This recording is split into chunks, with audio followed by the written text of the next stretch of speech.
My name's Mr. Hey guys, what's going on? It's Talk Steve here. We are back with the Red and White Show. To my left, I got Michael. G'day, guys. Bottom right, my bottom left on TV screen is Mr. Reliable Jet. Hello. And below me, but it's not below me, it is T-Show Luke. Evening all. Evening all. The Jumbo Lunch Show do. Well, back actually after having last week off. What do you think to the transfers, guys? Well, as we were just saying on the backstage, I haven't followed it so much over the last week. I've been really busy. Forest TV's kept me up to date with it, and it's the number one source for news. But I don't know. I don't know a massive amount about these guys, Dan. You said that one of the guys has got a bit of pace, which I think is an asset to any side, and one of them's got a lot of technical ability. I think the pace is something that we definitely need. I like to play teams that have got pace, and that's about as much as I can say. I don't know much about the players, but based on the attributes that you've told me, they're certainly attributes that go a long way in a lot of sides. Yeah. What do you think? I think there's been a mixture of positive and I wouldn't say negative signs, but signings that I kind of think I wonder what the thinking behind it was. Like bringing in 3 right backs and 1 left back didn't really make all too much sense to me. But maybe they've got a plan that I'm not too sure on. But I don't know. There's positive things I've heard about the Paraguayan. I can't remember his name off the top of my head, but the young midfielder who's come in, I've heard decent things about him. So that sounds pretty positive. But I don't know. I think some signings, I think you look and you say that's sort of like a signing you saw Dane Murphy bring in at Barnsley, like an unknown youngster from, well, like in our case from Paraguay, someone that no one's really heard of. Hopefully he can do the business like we've seen some of their players do. And some of them are just classic Forest sort of, he'll do, we'll get him in. So I think 50-50 really. Hopefully the ones that I'm a little bit unsure about prove me wrong.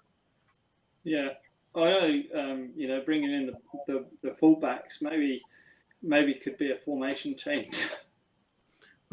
It's not overload that position, but it could be a formation change. These guys play wing back. Who knows? There was on about that last week. Read something that we could play back 3 after when we signed Rodri. Yeah, I know Luke's a big fan of the back 3, isn't he? Oh yeah, he loves it when he was at Barnsley. Now. Come on, Luke. Give it your best. Now, here's the thing, right? This transfer window was looking positive, but there were 3 nailed-on things that were going to happen. We were going to sign a free transfer after the window shut. Check. Sign somebody from Olympiacos. Check. Sign a Portuguese under-23 player. Oh, look. Check. It's like we just work on repeat. Oh, that doesn't work, so we'll just go to the next 3, and the next 3, and the next 3. But I don't think the players that come in are going to make much of a difference if we keep playing exactly the same way as we started the season. It's not a players thing. It's doing my head in the amount of people that think it's just the level of players that are there. Yes, okay, playing something different apart from Colback and Yates in midfield will help, but it's a mentality thing that we are sitting back after scoring a goal. Well, when we actually manage to score a goal. And if we concede a goal, we're just hell-bent on being compact and not conceding another. Chris Hughton is renowned for playing this way. I agree with that. Yates and Colback have been shocking so far this season. Yeah, Yates are really, really disappointed. Looked like he had a lot of promise when he was a couple of years ago. Looked like he was going to be a good asset for the club, but it really been disappointed. Looks like he's lacking confidence. But what I think we really need is we need someone decent up front as well. So yes, but the thing is, right, and I think this just about sums up the club as a whole. We had, I think it was 4 left backs at the start of the season, and identified we needed a striker. So we get rid of 3 left backs and only just scramble in a left back on loan near the end of the window, and we don't get a recognised striker in. Disappointed to see Jordan Gabriel leave. Thought he had a good start to the season. Looks like a good player. And to be fair, the young guy when he came on that Dan talked about over the summer, Finn back, he looked good against Blackburn. So he looked like he was playing a bit out of position, but like you say, we're going to be a bit overloaded in that fullback position. Apparently, the one for Olympiacos, one of the two can play right wing as well, so but gives that bit more. That's Jed Spence. That's it. But I messaged a Middlesbrough fan after we signed Jed Spence, and he says, very quick, no end product. Well, he's going to fit right in then, isn't he? Because we don't have any end product already, so... It's another Pereira. Pereira had end product, though. He had pace and he was able to finish. We just never really got hold of his discipline. The whole thing is we keep getting different flickers of squads but never manage to keep the ones that are good and get rid of the ones that are bad. We keep the ones that are bad and get rid of the ones that are good. Yeah, hey, I reckon, how long do we how long do you go before Houghton goes? I think it'll change because I can't see much happening with this transfers that he's made, and therefore we're bottom of the league, and if we stay down there for another couple of months, you'd better cut the rope while there's still a couple of months. We can't do a couple of months. The fans will have a heart attack. I mean, I think you give it. Well, we've got 3 games in the space of a week. If you lose all 3 games in the space of this next week, I think it'll be gone. It'd be nice to potentially see that. Who would you bring in, though? I don't really care, to be quite honest. As long as it's against the grain of what we've done before, where we've hired 3 or 4 managers that played more or less exactly the same way. I'd go to someone that's trusted, knows how to get us out of this division. I wouldn't get another French guy, not got a clue. But Michael, here's the thing. Chris Hughton has a promotion record. Aitor Karanka had a promotion record. Martin O'Neill had a promotion record. Yeah, different. Why do these people have records? What is common among all these people that have had records? Who would you been in for, Luke? Who do you go for, Dan? I don't really know because there ain't many managers that just play that exciting brand of football who Forest might pay for. So why pay for someone? Why are we looking to pay for a manager when you could just promote Andy Reid? No, Reid's not got it. He wouldn't take it, I don't think. But here's the thing, Michael, right? We need a manager that's kind of young and up and coming. That's what we need. That's what kind of most teams are going down now with a modern kind of football. And you can't get kind of another style of Chris Hughton because it's not going to work. No, I'd go for something that's tried and tested. I wouldn't go for a young manager. I'd go for something that's... But the thing is, Michael, the tried and tested, that's the whole point. It's people already know. If you've got a manager in like Chris Wilder, you would know exactly how he's going to set up his team. You know exactly how Chris Hughton's going to set up his team. Well, you do now, 4-2-3-1. but, you didn't You- before he you- was manager. If you could keep shooting managers to me and that have been tried and tested, and I would probably be able to tell you how they play. That's the problem.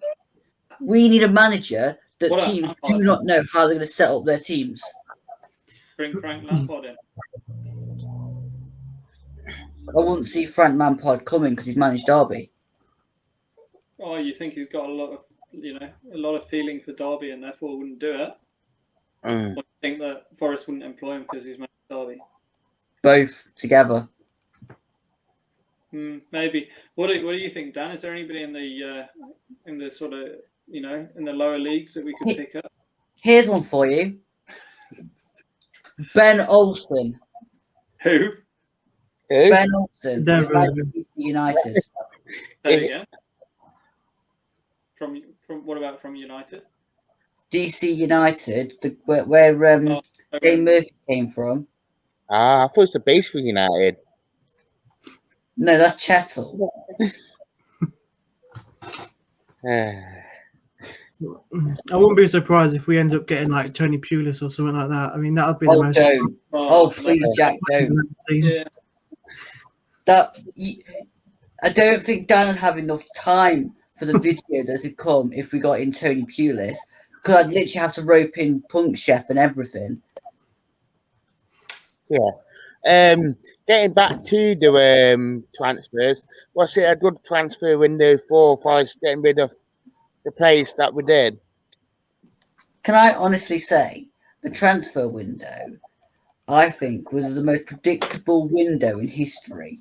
We don't replace in the positions we actually need replacing in, and we basically just get rid of more of people that are in that very famous bomb squad.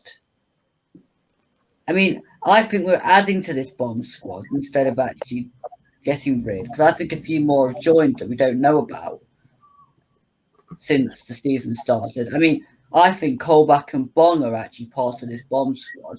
Oh, Bong is shocking. Get rid of him. Bong. I don't think there's actually a word to describe how bad Bong actually is. But then again, if you put it this way, if you were told you're already going at the start of the season, then the people above get rid of your three left backs in front of you, so then you end up by default playing left back. You're not really going to want to put 100% in, are you? Because I've already told you they don't want you. Oh, look, you might play three at the back and three centre backs and don't need a left back. Hey, but Chris Hughton doesn't change his system, Michael. Come on, we know this. He's setting his 4-2-3-1, where he doesn't want to go out and score too many goals. He doesn't want to concede too many goals. He'd be happy if every game finished 0-0. Yeah, what do you think to Bong, Dan? Not really the most amazing left back we have. Right, well, getting back to realistic, I've been a bit sarcastic then. Really? I just think that it's that sort of left back that probably not played many games for the last couple of years, and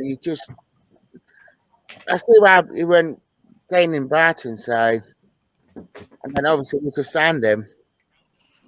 Yeah. One of those, isn't it, really? Yeah, what do you think, Jack? I think, I don't know, defensively, like you just saw that goal against Derby, and it just shows like what that is about.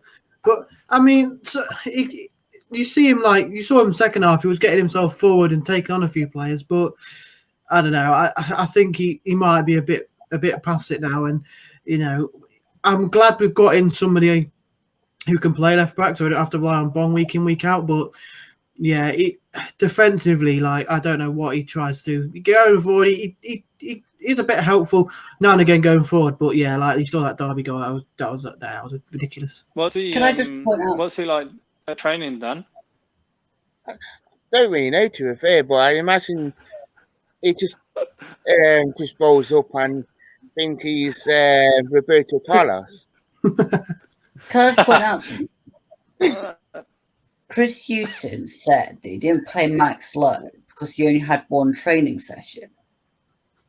But then went and played Joe Worrell, who'd only had one training session.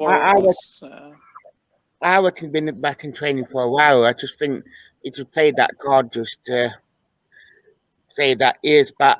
But but at the same time, why not just come out and say he's been back in training for a while? Why come out and hide behind the fact that he's only been training for one day, and then make it really confusing, make a rod for your own back? So when you say that Max Lowe's only had one training session, then you place someone that has also had one training session. It's a bit like, oh, you actually just like Bong, or you just picking Bong because he's your best mate. I do reckon Joe Worrell might have been back for a while. I just reckon Forrest just didn't want to say anything just in case of Derby will go after him. So I think it's more tactical media. Or was it the fact that Joe Worrell was going to go somewhere in the window and he didn't actually end up going anywhere, so then now he was free to play? I mean, again, here's the next thing, right? We were after 3 players. Fleming, what was the other one? That Maja. And then there was another one at 2 point something that would have added up to 9.5 million. Then, miraculously, we keep Worrell and Johnson, and none of those players come in. I reckon it's more, what do you call it? It's one of them ones where Josh Maddrey probably has proven himself in a way in English football, whereas probably the other stint, and they probably just didn't want to pay out the money that they wanted. Because I personally think that Forest were going to get in the Dutch lad, Maja, and the lad at 2.5 million if they sold Johnson or Worrell. But the fact they didn't keep them, the 10 million didn't come in, so we couldn't spend it. We're broke. We literally are broke. If we don't sell Johnson or Worrell soon, or anybody with a sell-on value, we won't make any big signings for quite some time. What do you think, Jack? I think on one hand, it's good that you've kept players like Worrell and you've kept players like Johnson. Like, I think keeping Worrell was huge. Like, you saw the impact he had on the back four against Derby, on the whole team really. But like you say, like, we're in that position where you might have to sacrifice one of your best players to be able to move forward in the transfer window. So it's 6 on one, half dozen on the other. You know, partly it's great to keep those players, a young, up and coming, exciting midfielder, a defender who's, you know, probably the biggest leader in the squad.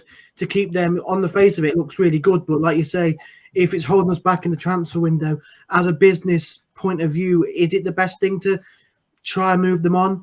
I don't know. I'd love to see them stay, obviously, but you know, if you're being serious, being sensible, you might have to let one or both go.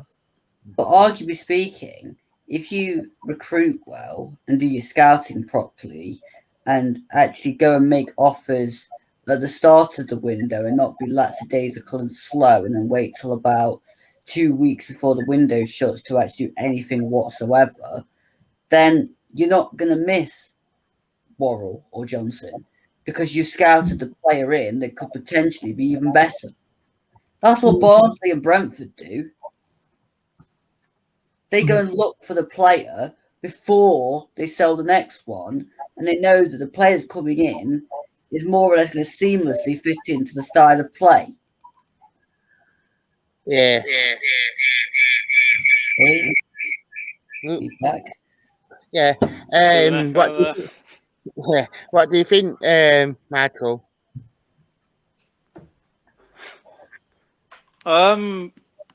Yeah.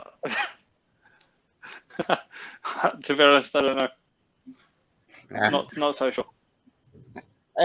Obviously, we are playing. We've got a league game on Sunday on. Maybe we've got Cardiff. Obviously, oh joy! Yeah, that's a worrying thing, Dan. Yeah, hopefully 3 points for it. How do you feel going into it? Guys, I've got to head off. I'll see you.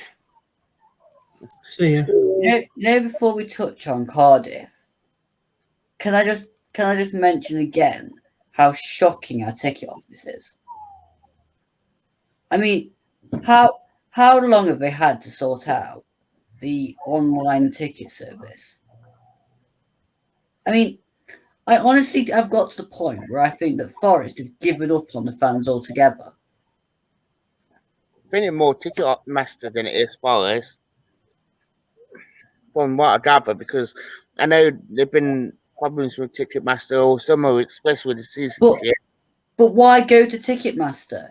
Ticketmaster are renowned for being the most shockingest ticket buying system in the planet for concert tickets. So why have we suddenly gone to something that's really chaotic when you already had something that was equally as chaotic that we still couldn't run? The whole thing is we make poor choice after poor choice after poor choice.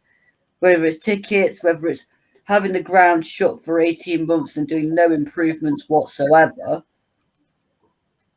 I mean, why has nobody come out and addressed the fact that they've messed up? They've gone to plan B. We don't have a plan B. Plan B is to do plan A better. We're talking out of our backside. We go, yeah, we're now on plan B. That's a different approach. That's bringing in Dane Murphy. No, that's just technically what plan A should have been. You just didn't do that to start off with. You flooded the squad with ex-Olympiacos rejects. Which actually, by the way, most of them have been pretty decent. And then taken back to Olympiacos or back to Greece afterwards. Without really giving a second thought, because we have English managers for the majority of it that are very, very stubborn and won't play them. I mean, why did we ever bring in Taxidis and never play him? That made no sense to me whatsoever. Guerrero, why was he only given a month to show us what he could do before we decided that he wasn't useful? I mean, I'm sure we only played Cafu as much as we did because Yates and Colback were so ineffective. And the next season, we give up on Cafu, and go back to Colback and Yates. I mean, it seems like every manager's dream partnership is Colback and Yates. Wake up, they're nothing special. What do you think, Jack? I mean, I don't know. I think he's kind of covered everything there, to be honest with you. But yeah, I don't know. It does seem a bit strange how you bring players in, and then about a month later they've kind of been, frozen out the squad. But yeah, I think Luke kind of summed it all up there. To be fair, yeah. As well, right? That this Paraguayan was signed. I bet you within a month, if he makes 2 or 3 wrong passes and doesn't win the ball back enough, he'll be on the bench. And we'll hardly ever see him. Because that's what we've done to João Carvalho. He was a decent player under Karanka. Then we just left him out, drained his confidence, sent him abroad when he didn't want to go abroad, and then brought him back. And again, he just still doesn't look like the same player that we bought him for. And we've done that. We had the same thing to Ribeiro. We tried to force him out when he was actually decent. And he looked kind of not the same player the next season because Ventros got involved and interfered.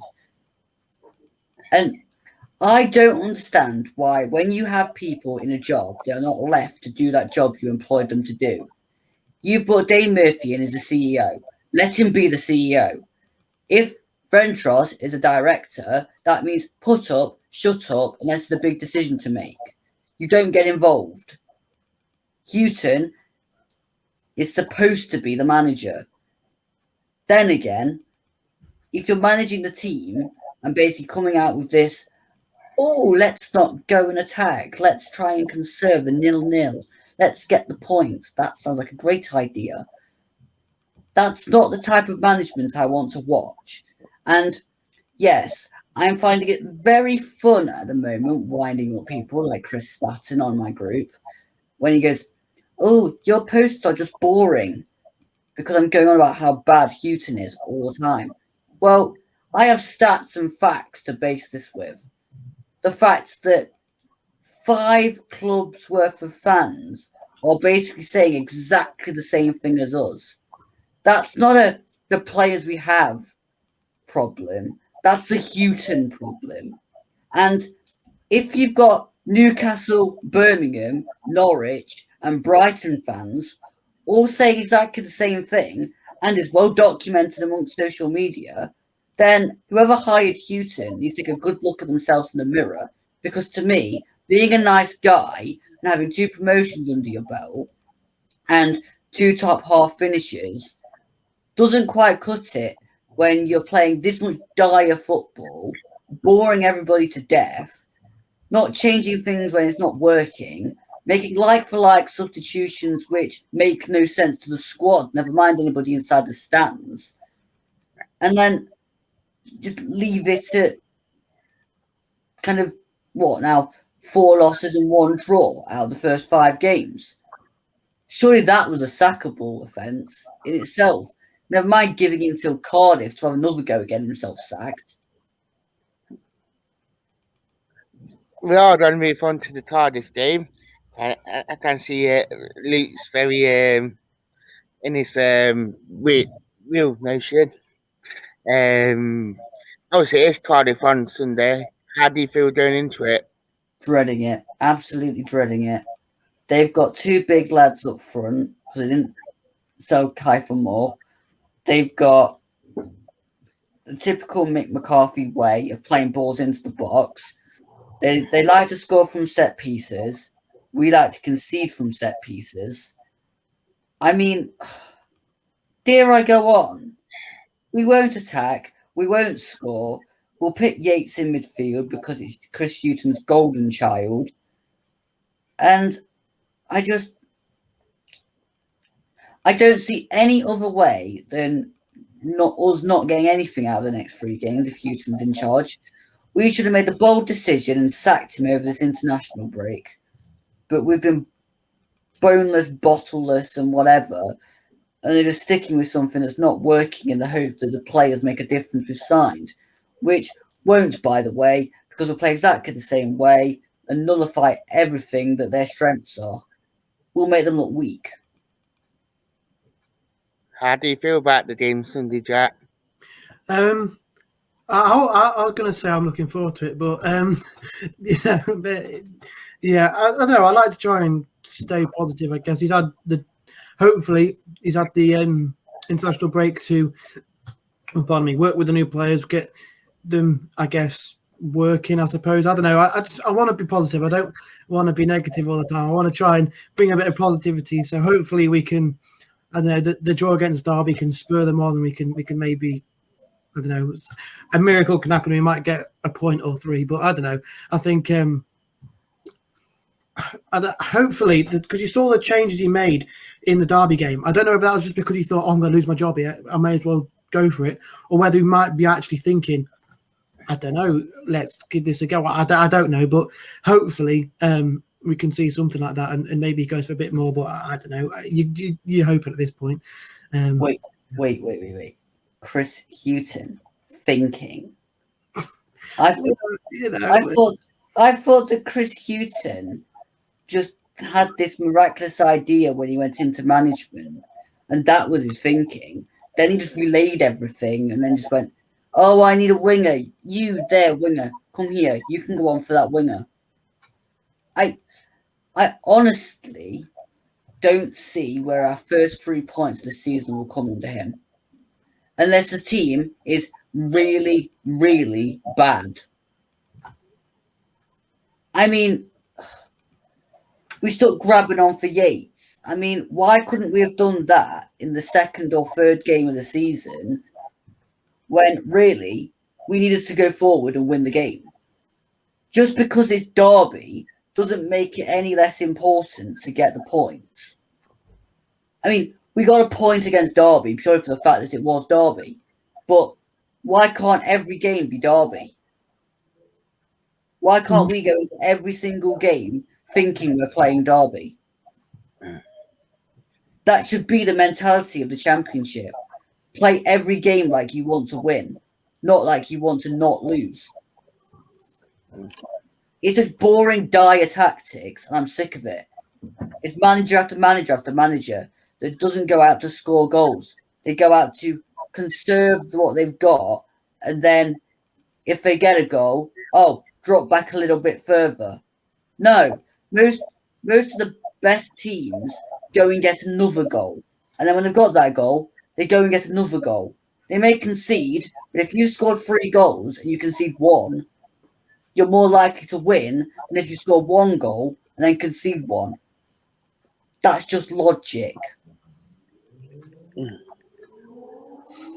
Also, I've got Middlesbrough as well in the midweek, which will be another interesting game. Obviously, Neil Warnock. So I'll play, 2 teams that probably do play the same sort of way as well. So it'd be like the Manchester game.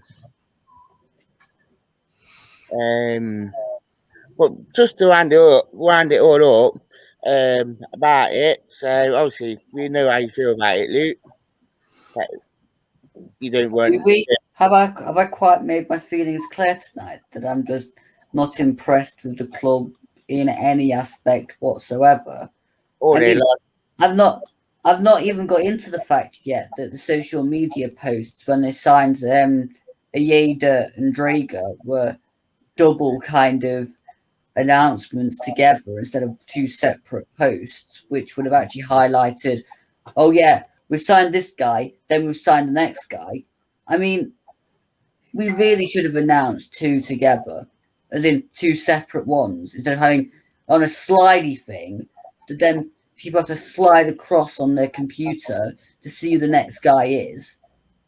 And I mean, have we actually realistically improved anything while the Greeks have been in charge? And it actually been down to the Greeks? Been about the same, to be fair. I don't mean category 1 status for the academy, because that's down to Gary Brazil. Not really sure, to be fair. What do you think, Luke, Jack? I mean, we had that positive season under Sabri with them in charge, but was that just based on, I don't know, Sabri and the players he had, I guess? But I'm not really too sure, to be fair. But from what Luke's saying, it doesn't sound like they've done anything of any note, to be fair. I think the thing that was highlighted, Jack, was when you read out the letter the other episode, and it got me thinking. We've not improved the stadium at all since Fawaz left, and he only put a TV up. So, technically speaking, we've not improved the ground since Nigel Doughty. We've not improved the social media. We've potentially got more private. You're not going to do any interviews with anybody else because we don't want anybody saying anything bad against the club. That's usually the case anyway. But usually that media trainers, if they do an interview, they know they can't be negative towards the club. So usually clubs allow them to do external interviews. Then you usually get more than kind of, if anybody gets sacked, you usually get a thank you thing at the bottom. Unless they have been really controversial and kind of not that great, a la Tony Pulis at Sheffield Wednesday. And then on top of all of that, we've gone from the same manager with no real improvement in the playing squad. We just rotated through Olympiacos rejects, Portuguese players, and then kind of until now over 30-year-olds.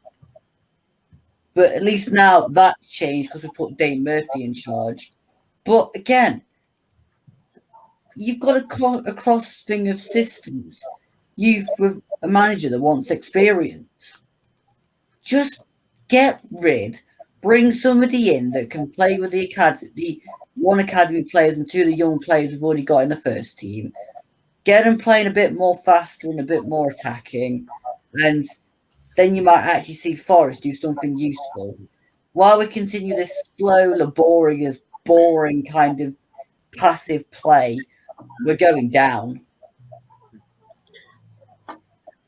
So then, lads, I'd like to say thank you to Mr. Reliable to my left coming on. Thanks for having me. And I'd like to say thank you to our very own TFTV DT. Can I just say, I want to get rid of the two-show Luke thing. I just want to be called the explosive one. DT of TFTV. I like the explosive one. Yeah, explosive Turton. So I'd like to thank you to explosive Turton. No worries. So I'd like to say thank you for watching, guys, and goodbye.